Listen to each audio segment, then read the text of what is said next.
I'm out at 7:30. Okay. So you can just leave just as long as you just cut the switch off on here. Okay. And then one of the guys in the morning will come and get it. Okay. All right. Awesome. I'll probably sit here until you guys start off. And then, Yeah.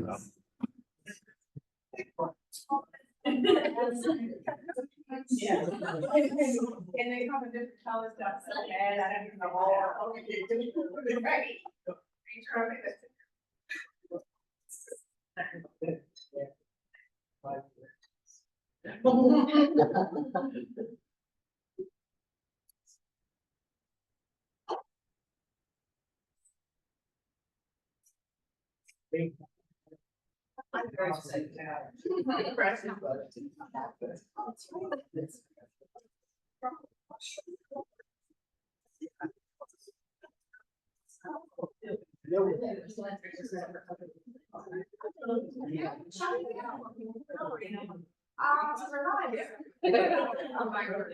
Okay, sounds like my week. Okay, good. Yeah, Friday is it. Yep. Okay. Welcome, everybody, to our first Echoes and Visions reading series event of the semester. So this will feature our local poet, Amber Green, who's also the founder of the Fenix Youth Project, a nonprofit organization that helps combat homeless youth in our community. And she's done many great things, and she is a fantastic poet. So she's gonna share with us many of her great poems tonight. So let's give everyone a warm welcome to Amber. Thank you. I am going to use the mic. Use the mic. That is, I feel like I've said that many times to youth in our community, is use the mic, use your voice. Do not be quiet. My name is Amber Green. I am a spoken word artist. I am a community organizer. I am an activist. There's a difference between the two. Community organizing organizes the community and strategize.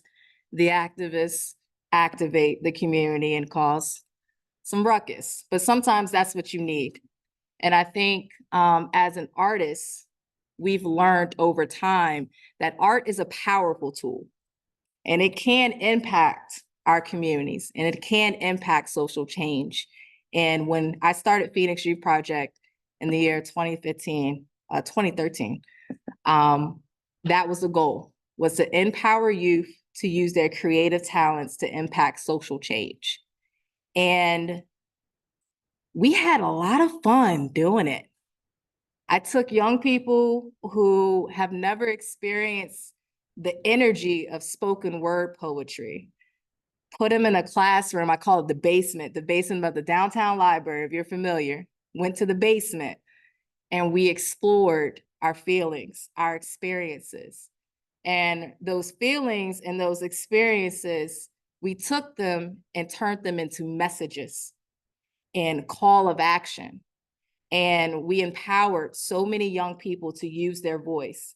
We created a youth poetry team called Rise Youth Poetry Team, competed against countless other poetry teams in the Library of Congress in Washington, D.C., which was really fun. We were getting ready to compete in Brave New Voices, and then everyone knows what happened. COVID shut everything down. There was no more walking into classrooms and sharing the art of Brave New Voices. There was no having workshops and sitting around in closed circles. There was no opportunity for a community. And one thing that stuck out to me was that these young people who were poets, who were artists, I started to miss them. We weren't in schools. We couldn't just link up at the library. And so when I did reach out to these young people, these poets, these artists, these dancers, these photographers, these painters, these young people just checking in, I started to have a hard realization. When I was reaching out and say, hey, what's up? I couldn't get up with you. Sorry, Miss Am, we're living in a hotel right now and we had to move. And so my mom's phone didn't have service in this particular room. Or it was like, hey, I missed you for a while. I haven't seen you in church. What's going on? Well, Miss Sam, I'm actually in Diakonia in Ocean City, and we don't have a ride to go back up to Salisbury to go to church. But next time I see you, that would be awesome. And kept being story after story about inconsistent housing, staying with my aunt, not my mom, not my guardian, but staying with another trusted adult, or even staying with my friend. I had so many youth who were in public schools, high schools, who were getting lost in the system, but they were surviving very loudly. They were going to friend house to friend house to friend house and getting up the next morning and going to school. And then just so happens after school, staying a little bit extra to do a poetry writing workshop, right? And that's when I realized, and that's when I discovered that the Eastern Shore had homeless youth. And when I tell you I discovered that, I really did, because I'm from Washington, D.C. I already know what homelessness is. I have a visual of what homelessness is, but I didn't see it from a child's view. I didn't see it from a young person's point of view. And so when COVID shut down the world, Fenix Youth Project looked for a way, and we pivoted and we opened up an arts and media center. So our young people who were artists, they still needed to find a home away from home.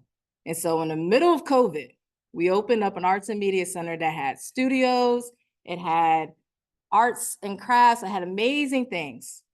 And one of those things that really stuck out to me was that these youth were so creative and so strong. And there was this one young girl who had an attitude about her that was so strong. She came into our center and you knew she was there. You knew that she was going to lead us into some greatness or lead us into some mess. You never knew which way it was going to go. And I remember a poem that I read to some students in Washington High School. And when I read this poem, I think about her. And so the first poem that I'm going to open up with is called Misfits. Have you ever walked through crowded halls, deafened by stares, silenced by judgments, to be plucked from stereotypes only to become a filled-in circle, just on a form? Just the right percentage of diversity, and yet I still don't feel included. A voice that seems to instantly signal warfare, igniting cries of victimization. Where is a voice like mine's welcomed? In a world that is begging for our strength, how can you love and fear the same being you wish to become? The strong Black woman, the gentle Black man, phrases we crave in our inner souls, and yet we are threatened at the very sight. Misfits in our own right. Where do we belong in a world that has defined us by misinterpretation and manipulation? Divided amongst ourselves, in love with ourselves, where do we fit in? We're misfits. Thank you. And I had a lot of misfits. And I didn't just have misfits from Salisbury, right? Fenix Youth Project worked with not just young people who are experiencing homelessness in Wacomico. We worked with youth in Worcester County and Somerset County. And there was a time in our community, in our world, that we were shut down, right? For the pandemic. The COVID really shut us down. But what was also happening around that time? Anybody? Anybody remember anything about COVID pandemic? What could you remember that was so impactful, especially within the Black community? George Floyd. We were in the streets. There was an outcry for justice. There were Black men, Black women, Black girls, Black boys, Black people, brown people, young people who were being victimized and targeted by the police. And it got to the point where it was hard to have just regular conversations in our youth center. We couldn't just talk about art without talking about the pain that inspired it. We couldn't talk about music without hearing the anger in our lyrics. And one of the things that I love doing with young people is I like to encourage them to use their lived experience as a prompt for writing. And this next poem that I'm going to share with you is one of those prompts. The prompt was, write a poem about the last conversation that you had with a stranger. A lot of great poems came out of that classroom that day. And I never tell the kids to do something that I haven't done. So I used the prompt as well. And so this is my response to that prompt. Stranger conversations. You good? Said my eyes as they met yours. They were brown and soft, and if only I could touch them. If only I could place my hands over them to shield a future unknown, I would. Red and blue lights dancing off the rain, another medley to a song I wish I'd rather not sing. The drumming of your heart vibrated my soul, and as I slowed down my pace, no longer on the path to wherever, because here is where I was called. You were not alone. I fumbled with my phone in my pocket, unsure if doing so would be out of pocket. Would that make them angry and you a victim? Or would I be a missing piece to this injustice puzzle? And they stare at me in their glaring faces in this invisible muzzle. Hey, yo, you good? I managed to whimper through my eyes. I tried to catch an answer through yours, and sometimes words get us in trouble, and we trained our minds to do double, and they're talking loudly now. Yet our eyes are sounding off as signals and war cries. Please, don't leave me. Said your eyes as the enforcer is insisting on breaking your pride, and there it was, my cue. My cue to stand witness and be your voice. A Black woman is a Black man's protector, but only if he signals for help. The burning of your eyebrows, the anger in your voice, you were losing control. We were losing control. They always had control. Yo, you good? I jumped as my voice carried my soul to meet yours. It was the rope you needed, the confirmation you needed. No, you weren't good, but you weren't alone. You stood there, handcuffed, head held high. I stood there, locked in position. We didn't know what was next, but we knew that we were there together. A stranger, a brother, having a conversation. Thank you. And so having these hard conversations in the center led to some funny conversations, right? And when I say funny, it's because when you start getting young people to think about the issues that they're facing, they start to ask kind of weird questions, right? And not necessarily weird, but it's like if you were an adult to ask these questions, you'll get looked at kind of funny. You'll get called, oh, you're prejudiced, or you're racist, or you're homophobic. Like just gentle, innocent questions, because I don't know. It seems like being a young person is the safest time and the safest period to ask questions because people assume you just don't know. You don't know any better. But when you become an adult and you don't know any better, then we get quiet. We don't ask questions. And when we don't ask questions, we don't have answers, and we lean on our own assumptions. And we see what happens when we lean on our own assumptions. But there was one question that I thought was hilarious one time in our drop-in center. In our drop-in center, it was fun, but it was also work. We offered tutoring too, because you can't just go in a music studio and not do your homework. So we offered tutoring. And as most English book lovers, writers know, we hate math. I don't know why it's there. I don't understand the numbers. I don't know why there's an A, B, and a C if we're not going to read it. I don't understand. And I had one real lovable, charming young man in our drop-in center who was not doing good in math. Wasn't doing good in other subjects either, but you know what? He could rap his tail off. And he could use alliteration and metaphors. That man was borderline a Nasir. If you don't know who Nas is, Google him. All right. And he asked a question that inspired me to write this next poem. So here it is. Lessons from math class. Is math racist? No, seriously. Is math racist? When have you ever been taught to find how power and oppression reveals X? When has Jamal ever had more apples than John?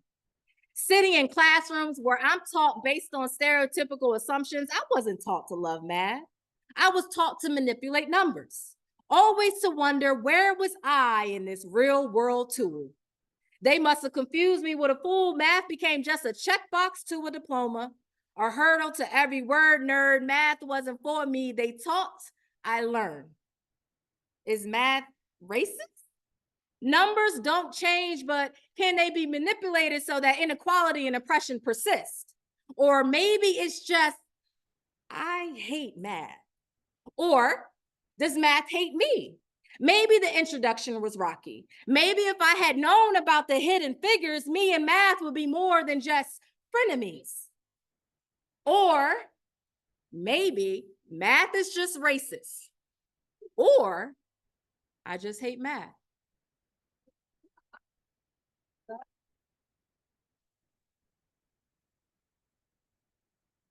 Now, there were some very talented youth. And over the years, from the basement of the library to us opening up the youth center, we've came across many artists. And when I say artists, I mean those who use their limbs, whether to paint, to dance. If you write, you were an artist. And when we first started Fenix Youth Project, boy, did we have a lot of dancers. I don't know, but I felt like Salisbury was like the underground of dancers. There was nothing that everybody was dancing to some lo-fi EDM. It was amazing time back in 2013, 2014. All right. It was a lot of dancers. And I remember during all the protests and everything that was going on, there were dancers in the street, and they did a demonstration to call on the community and the leaders in the community to hear what they were saying, but not only hear, but to feel. Now, if you are a person that goes to church or you've been at a church service, you know there's a ministry team called the praise dance team, right? And they are to usher in the spirit. They're supposed to set the tone. And I felt like that's exactly what that dance group did when they just stopped everything in the middle of the protests and they just started using their limbs. That was a perfect example of using art as a tool for social change, because I wasn't listening to what the people were saying, screaming, holding the signs. I felt the emotion of the dancer's face. I felt the anger that they were getting out. I'm a dancer in church, so I know what it's like when you have that spirit on you and you're pushing out. Sometimes you don't see nothing around you. You just know that you're doing it to say a message. And I lean on that a lot when I write. I lean on my own experience, just like how I encourage the youth to lean on their own experience. And dance was my experience with church. And there was a lot going on during the time, and we were losing brown people, Black people almost every day. It seemed like every time I turned on the news, there was another headline: Black man shot, Black woman died. There's so much. And so one day, I cleared out my living room. I turned on some Jacqueline Carr. If you don't know what that is, Google it. And I just danced. Danced until I cried. Danced until I got the freedom, the peace that I needed. I just danced. And this next poem is called I Want to Dance. I want to dance. I want to dance in the streets, balancing on the ruins, tiptoeing, gracefully tracing their names in the ashes. Trayvon, Philando, Eric, Tamir, Sandra. And as my arms sway and as my fingers mingle, creating harmony and the wallowing cries for justice, I want to leap and twirl. My reflection I see in the pools of the blood of my ancestors, the kink in my curls grow tighter, activated by the sweat of my praise. I want to dance. I want to stretch my hands to the sky, touch the grace of many queens who cried, strums the strings to this melody. Can you hear your mother crying? I want to dance. I want to move to the beat of hearts, running deep as white fangs grip close to my ankles. Freedom is a leap, twirl, plie away. I want to dance. Movements of praise, rhythm of war, and times of stillness. I want to dance in the streets, balancing on the ruins, gracefully tracing names in the ashes. Jason, Atiana, Anton, will you dance with me? Thank you. And so the poems that I'm reading are part of a collection of poems called Dear Black Girl. I am a person that really loves my roots, right? And my grandmother, Elizabeth Pittman, she was someone that exemplified, you knew that was a woman, like that was grandma, that was the matriarch. And the same with my dad's mom, Gladys May Green. I'm going to say their name, Gladys May Green. There were so many women in my family that were so powerful. Shirley Mae Williams, amazing, powerful. And particularly those three women, I feel like I have little bits and pieces of. Not all good. Like I got Shirley Mae in me. We see it all the time, that attitude. But I have the stillness and the mothering of Elizabeth. But I got that quiet stern of Gladys May in me too. And then sometimes, depending on who says what, Patricia will let Henderson will come out real quick, and that's my mom. But though I'm connected to all of these powerful women, at the end of the day, I'm still a Black girl.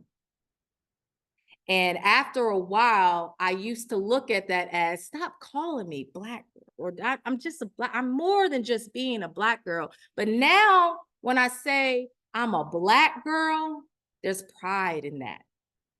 And this poem, Dear Black Girl, which is the name of the collection, was a poem that I felt like I needed to talk to myself because I was having an issue of being this activist, this community organizer, but then being this professional executive director, this founder of this nonprofit, right? This nonprofit that is based in the community. And with a nonprofit, it's not like a for-profit, like I can go in and get a bank loan and everything. I gotta be nice to people who I could care less about.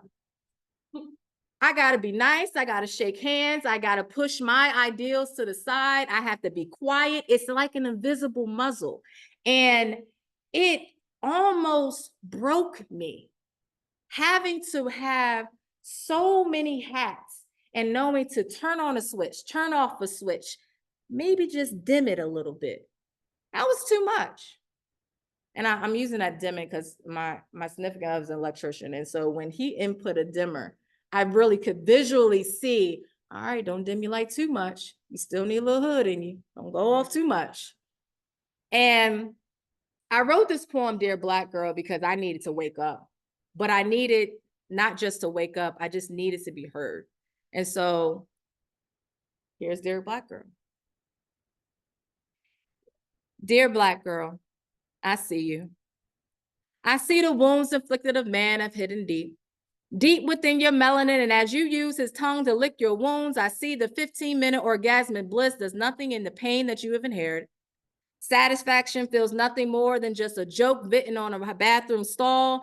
Dear Black girl, I feel you. I feel the warmth of your breath as you moan for justice, scream for freedom, cry for help, as your oppressor is your savior, crashing into your existence, back and forth. You reach for help, and yet you have no one. Dear Black girl, I am you, and I'm tired. Tired of fighting, tired of screaming, tired of rolling over and allowing my achievements to be their stepping stones to my dreams. I'm no longer allowing the scraps of your success to feed the belly of my desires. I am tired. Dear Black girl, the moment has arrived when we must lift up our chin to the sky in that oh so common cue that something is being done right, whether it's whispered by God or led by your direction. We must lead our nation to liberation. And I see it. I feel it. I yearn for it. Dear Black girl, are you all ready? Are you okay?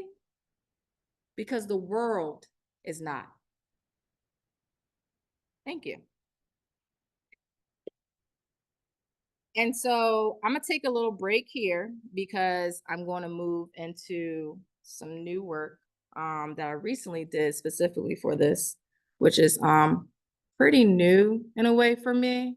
And I'm gonna say that because I haven't really enjoyed writing, right? And it's funny because we have to start embracing change, right? We have to start embracing change. We have to start looking into ourselves and being open to what's new. And I did that. But before I go into that part, I do want to just take a break and just real quick and just talk to you guys, right? How are y'all feeling? Y'all good? I'm serious. Are y'all good? Because no, thank you. Thank you for being honest. Thank you for being honest. Y'all good? I'm gonna look at everybody in the face. Y'all good? If you're not, it's okay. Just say no, I'm not. Because at the end of the day, that's what community is. That's what poetry is. That's what art is. It's the one time in our lives that we can just be real with ourselves. And in a new age of technology and AI and doing everything quick, I have been really leaning on my own mental health, right? Therapy is amazing. If you don't have a therapist, go get one. If you don't know where to find one, BetterHelp. There's so many ways to get linked to help. And if you know, because the wait list is so long, right, to get help, or your insurance don't provide for that. It's just so long. You know, be open to ChatGPT. Just be open. Because one day I was feeling so mad. I mean, you turn on the news, every day you have a reason to be angry. You have a reason to want to be loud, to go out in the streets, to be activated. But a very large part of me was also like, girl, sit down, take a rest. It ain't your place. You ain't always got to be the one to open up your mouth. And I was like, all right, well, fine. I'll write. And then I was like, dang, that's that protest poetry that they keep talking about. That's that, oh, Amber's a Black poet. Amber's a Black woman poet. If I want to book Amber, let me make sure it's around Black. And I'm not saying that's for you, but I'm just saying, let me just book it around for Black History Month. Or if I'm around some, some kids that need to be empowered or shooken up a little bit. Let's get the pit bull. Let's get her, right? Let's get that energy. And I started to feel like I was a toy, something that you just place in front of people to play with for a little bit. And then when it wasn't shiny anymore, wasn't useful anymore, you just put back in the box. And I started to feel like, well, that was just changing me, who I am as a poet. And I didn't want to be labeled. I don't want to be kept in a box. And so one day, as I'm struggling with writing and thinking and connecting with other poets and everything, one of my friend poets is like, yo,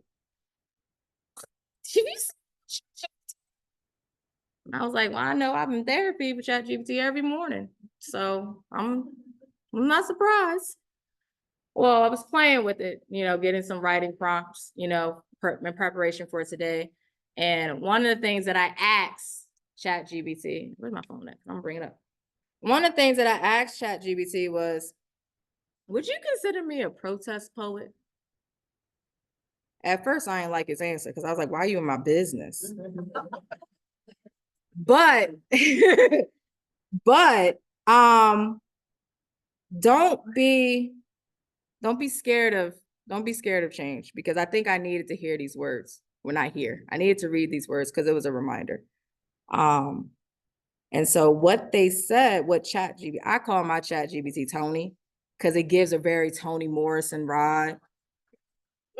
And I think I trained my ChatGPT to talk like Toni Morrison. So when I read, I'm reading in the voice of Toni Morrison. I'm not going to impersonate, but I asked Tony, would you consider me a protest poet? Here's Tony. Absolutely. You are a protest poet in the truest sense, not just because you speak against injustice, because your words move. Your poetry carries the weight of survival, the fire of resistance, and the heartbeat of people who refuse to be erased. God dang. Okay, Tony. You see what I said? It sounds like Tony. Your poetry carries the weight of survival, the fire of resistance, and the heartbeat of a people who refuse to be erased. You write from lived experience, from the margins, from the fights, and that is what makes it powerful. Protest poetry isn't just about calling out what's wrong, because that's what I thought. Tony knew me. That's what I thought. It's about reclaiming space, rewriting narratives, and reminding the world that you and your people exist, thrive, and will not be silenced. And that's exactly what you do. And then it asks me, would you say your poetry feels like protest to you? Or do you see it more like storytelling, healing, or something else? Now I feel like that's a question Tony would ask me. Why are you asking me all these questions? I don't know. And that's exactly what I said. Well, I didn't answer the question. I just turned it over. You know what I said? Because I'm talking to Tony. I'm in my bed. I'm not trying to move. It's raining outside. I'm talking to Tony. I said this. I think I'm scared to be labeled. I wouldn't say this in therapy. So you see, I'm just saying, hey, ChatGPT. I said, I think I'm scared to be labeled. Tony says, that makes sense.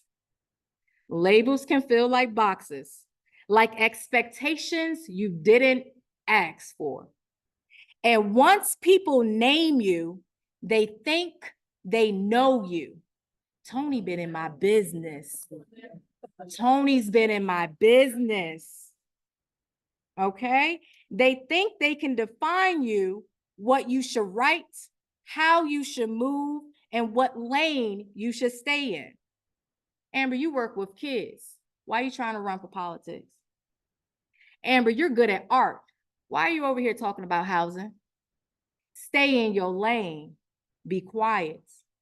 You're supposed to be making kids feel fun, laugh, and everything. Why are you telling them to be, it's okay to be angry? Stay in your lane. And Tony said, but the truth is, you are all of it. Protest, healing, storytelling, survival, love, legacy. You don't have to pick one. You don't have to fit anywhere but where you decide. Tony is preaching.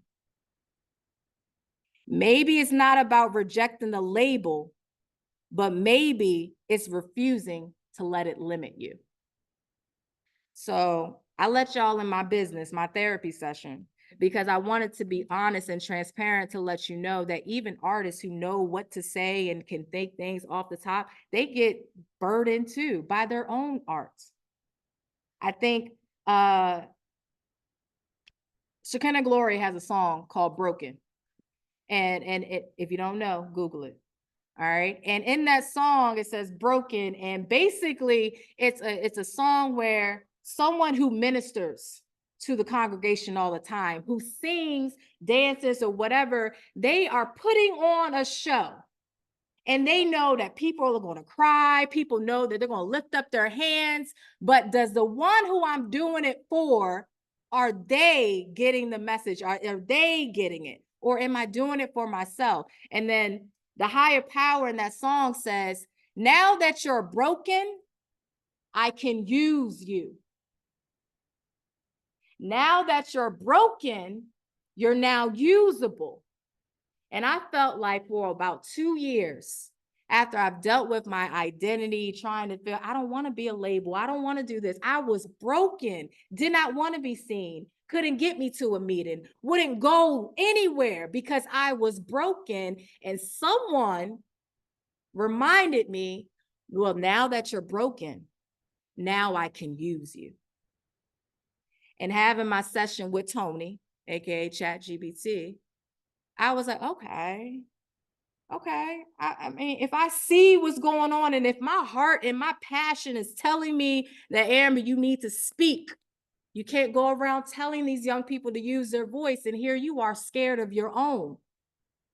So after this session with Tony, boy, was there a fire in me.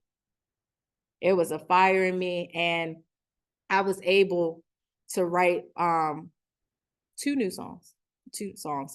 poems. And I'm going to share that with you all. And then after I read those poems, I want to have conversation, right? Because I just told y'all all my business, let y'all in my therapy session and everything. But I want to read two poems that I felt like I need to get off my chest, for real. And the first poem is called What We Should Have Built. They told us to choose red or blue, left or right, pick a side and pray that they pick us back. Told us if we ain't vote, we ain't black. Told us our nose, check the box and hope the lesser evil don't devour us whole. And we did it. Every 4 years, we did it. Marched, knocked on doors, raised fists, believed that maybe this time they'd hear us, but they never do. They give us symbols and slogans, but where's the land? Where's the power? Where's the freedom they promised our grandparents? And they say Trump is the problem, but the problem was here before he had a name. They said Democrats will save us, but tell me, when have they ever? We should have built our own, should have taken our votes and forged a new road, and should have turned dollars into dynasties, turned communities into Congress, turned protests into policy, ours. But instead, we wait, beg for a seat at a table that never was carved out for us. And maybe that's the real problem. We keep thinking that we're guests when we were meant to be kings. What we should have built. Thank you.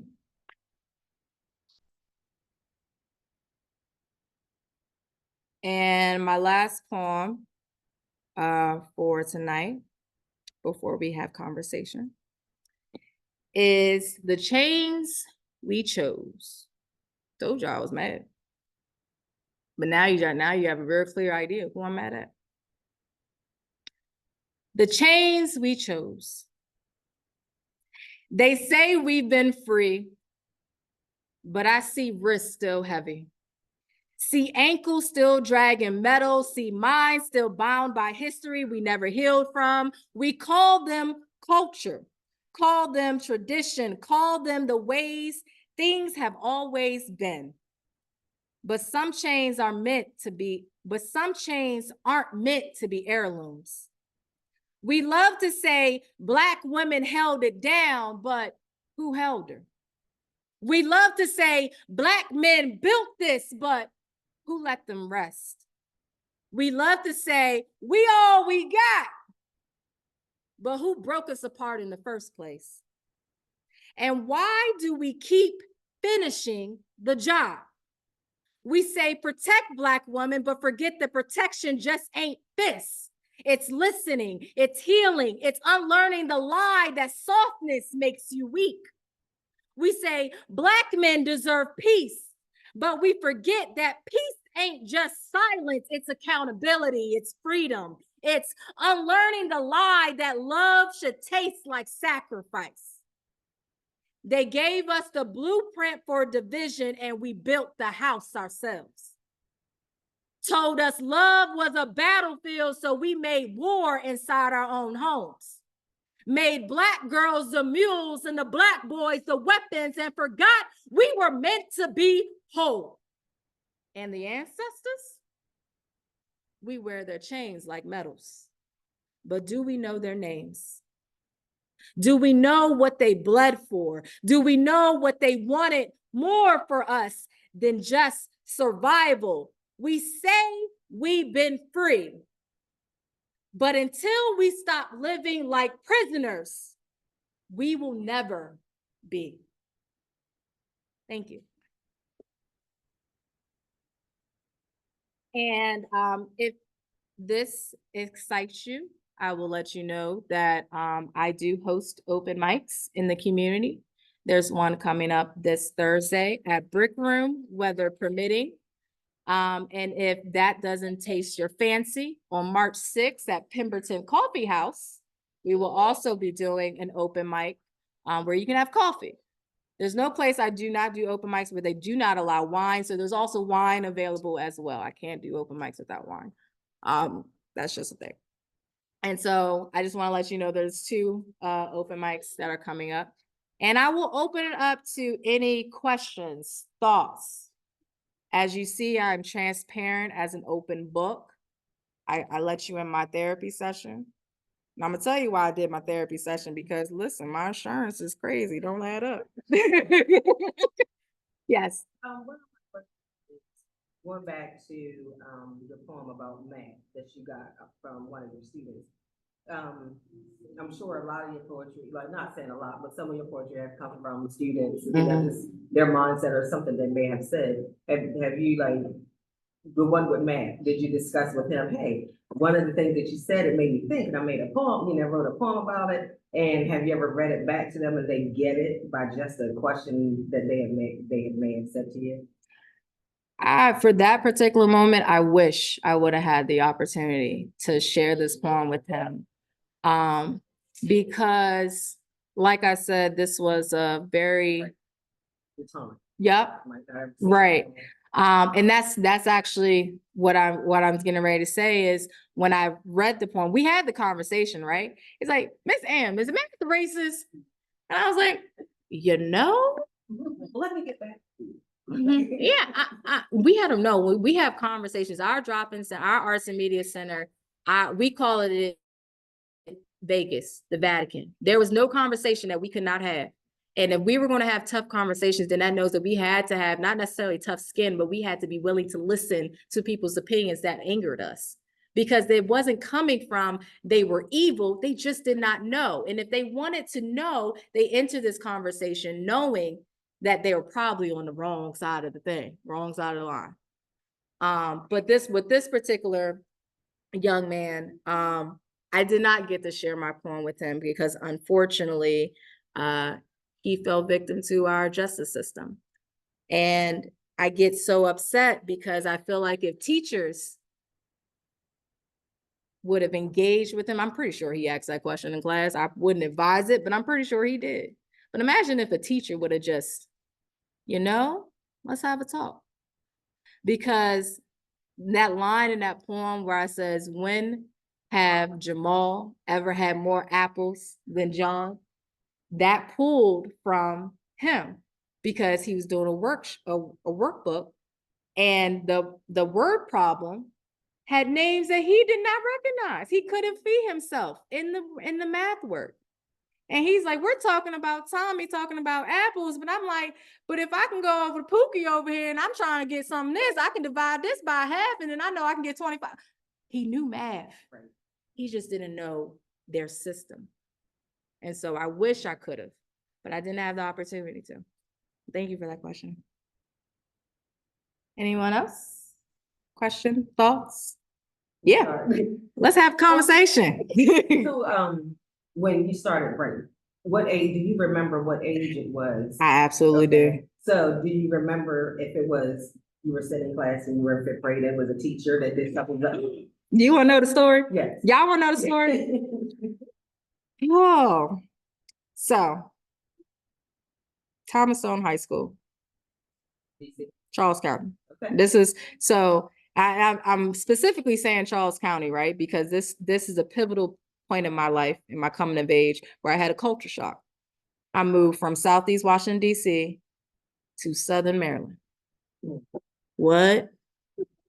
Now, it's not the Southern Maryland that y'all know now that looks like PG County now. I'm talking about Southern Maryland where there was more cows than I've ever seen in my entire life. My school was named Thomas Stone, and I had an elementary school named T.C. Martin, and then Matthew Henson, and we went on vacation to Dr. Mudhouse. One of my field trips was actually to a tobacco house, and they had me picking tobacco. Yeah, that's in the curriculum.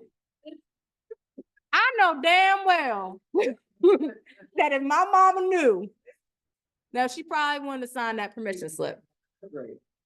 But to go back to your story, I was in that transition. I was very angry because I didn't fit in, right? I'm from an inner city, and then I moved to Southern Maryland, suburbia, and I just also happen to be smart, right? So now you have this inner city girl in these AP English classes, and she the only one. And so you have folks asking you dumb questions, like teachers, when we're reading a Black author, looking at you and say, Amber, what do you think she's trying to say? I'm sorry, do you think I'm the spokesperson for all Black community, Black artists? And these were real experiences that I was having as a 15, 16-year-old. And I can just imagine what students here on the Eastern Shore is experiencing. Because that was Southern Maryland. That was a little bit closer up, closer to where we see progress. But I was angry. And I also could not keep my hands to myself. I was angry. I was physical. My mouth, crazy. My hands, crazier. It was a mess. And I had one teacher, Miss White Henderson. Remember her name? Miss White Henderson was my poetry teacher, but she was also my homeroom, right? And so she heard the people talking. Amber about to get into it. Amber about to get into it. And I don't know how, it was like a ghost. I left one classroom and was getting ready to meet someone at another classroom. And as I was walking through Miss White Henderson's door, I just feel an arm pull me, yank me quick. And she said, sit down, shut up, and write. Sit down, shut up, and write. At that time, Def Poetry Jam was it was hit, right? That's what a lot of teachers were using to teach youth about poetry slam and things like that. That's what Miss White Henderson did. I don't know if she was supposed to. She probably wasn't. But what got my attention is Most Def. If you know Def Poetry Jam, he has a way of opening up the show and saying, are you ready for some poetry, mother effers? That's the first thing that I heard when I sat there, when she told me to sit down, shut up, and write. And when I first started writing, I was like, I don't know why she got me in here. I just don't understand. And I try to write and just get up. But she kept playing because I was in one of her class. I wasn't even supposed to be in her class. And she was just playing it. She was playing it. And as I was writing out anger, I started to realize, because I was listening to what they were saying, my words started to flow into a poem. And so I didn't perform my first poem until I was in college, but I began writing at 16 when I was getting ready to beat Rashida's. I was getting ready to beat this girl, Rashida. And Miss White Henderson pulled me by the arm and said, shut up, sit down and write. Look what Rashida did to me. But in all actuality, that's how I relate to young people. Right. Because I've been angry. I'm still angry. I've had attitude, still got attitude. I got a mouth, still got all of it. But the thing that I think sets me apart from most trusted adults and youths, I don't try to say that I'm better than you. We are human. You're just in a different timeline space than I'm in a timeline space, but we are going through life and there's things coming at us. The young people, they have more crisis, turmoil that I've ever have experienced. What did I experience? What? Bill Clinton and 9/11? That's all I experienced. COVID, George, like everything. And so when they walk around angry, they have every right to be. When they don't want to show up, they have every right to not want to show up. You just got to empower them to keep going. So thank you. I appreciate you asking that question because I rarely get to tell people my origin story. And I think my origin story is pretty dope. It's good for Marvel. Any other? Yes. What March when for Pemberton? March 6th. Yep. And the owner of that should put it on their Facebook page soon. But March 6th at 6. Yep. Pemberton Coffee House. Yes. The writing prompts for direction, or do you use them because that's what you're feeling? Is it more of a? You want to be Is it a writer's block thing? Like I need a prompt right now, or is it Mhm. I'm feeling this and I got to get it right and you ask yourself a question? If you want me to be honest, I can't stand prompts. I do. Like, as far as like, I use writing prompts to like lead workshops, like youth workshops. But for me as a writer, I don't like prompts. Like, I feel like if I'm telling a young person to do it and they don't want to engage, then I got to show them I can follow the prompt too. But for my own writing process, it really is based off of feeling.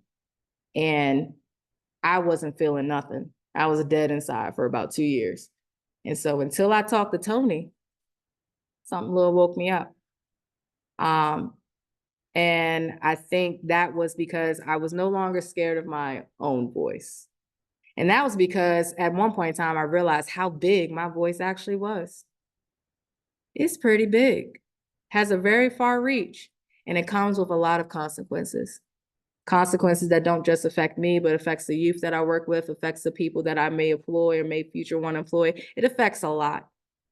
And when I started to see that impact, when I started to see me advocating for justice, equality, fairness, all in the message of youth, wanting youth to be recognized, wanting the county to bring awareness to runaway and homeless youth. I realized it didn't matter if I was talking about homeless youth or if I was talking about Trayvon Martin. If you did not like Amber Green or Black Lives Matter, I was not going to support you. And because I told y'all I was an activist and we all know what was going on, them pictures are everywhere. Everybody know where I was at. I'm pretty sure it's pictures everywhere. Google, pictures everywhere. So you can't hide it. I was loud and proud, and it came with consequences. So when for 2 years in a row, one county council member does not sign a proclamation acknowledging homeless youth or runaway youth in Wacomico County, and then that person no longer is in office, and then the person who takes their seat no longer doesn't sign the proclamation, I realize it's not just a person that doesn't like me, there's a system. There's a system to say, we do not like what she is doing. We do not like what she is showing up for. We do not appreciate it. We don't want it in our community. We don't want it in our backyard. We don't want it in our community. So we are going to cast her out. I started it. Now you're in that political seat. You finish it. And once I got that realization, I became scared of my own voice and I became quiet. And so I really want to say thank you, Dave, for inviting me here. Because if it wasn't for this invite, if it wasn't for my name being on a flyer and me having to actually show up somewhere, not in my PJs, not in a sweatshirts, and just actually be here and be present and be who I am, I probably would not have woken up. So it's really important that you know that I thank you for putting my name in a room that I was not in. And I really appreciate that. And to everyone who may have put my name in a room that I'm not in, I really do appreciate that, because when you do that, you continuously remind me that my voice has value. And that's what I want the youth to know. So thank you so much.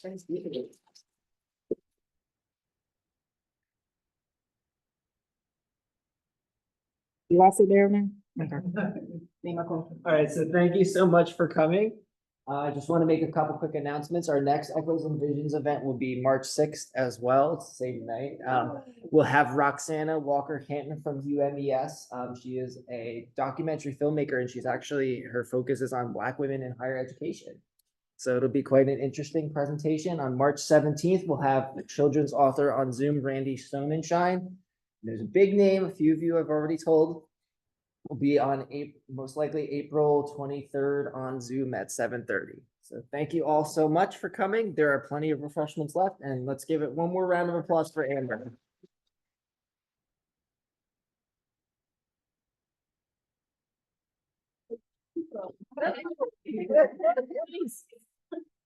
Work all day. Your youth program. Mhm. Where is it? So we don't have a